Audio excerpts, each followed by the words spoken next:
Le journal de 6 heures, préparé et présenté par Roman Oquet. Bonjour Roman. Bonjour à tous. C'est une révolution qui pourrait bien changer le quotidien de 347 000 Français. Autant de malades du cancer sous chimiothérapie, un traitement par intraveineuse, lourd, contraignant, qui nécessite un passage par l'hôpital. Enfin, peut-être plus pour longtemps. Une étude ouvre la voie à une chimiothérapie sous-cutanée, moins invasive. Ces chercheurs sont français et américains, encadrés par le CNRS. Une étape majeure dans la prise en charge des patients à domicile. Yasmina Katou. S'injecter une chimiothérapie comme un diabétique s'injecterait de l'insuline sans avoir un petit boîtier implanté sous la peau relié en permanence à une veine.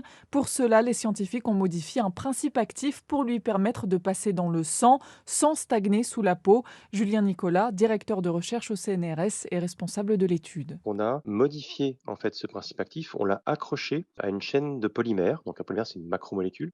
Ce conjugué, principe actif polymère, va être soluble dans l'eau, va migrer du tissu sous-cutané vers la circulation sanguine. Comme pour une chimiothérapie classique injectée par voie intraveineuse, mais nous, on sera passé par la voie sous-cutanée. Cette découverte faciliterait l'accès à la chimiothérapie et améliorerait le confort des patients. Le geste est simple à exécuter, il n'y a pas besoin de personnel qualifié ni d'infrastructures spécialisées, il n'y a pas besoin a priori d'hospitalisation. Laisser les patients chez eux leur permettre de recevoir leur traitement à domicile par une simple injection sous-cutanée, par une infirmière par exemple, ça pourrait être un gros progrès. Julien Nicolas et d'autres chercheurs espèrent récolter 2,5 millions d'euros pour commencer les essais cliniques d'ici 2 ans. Yasmina Katou, spécialiste santé d'Europe 1.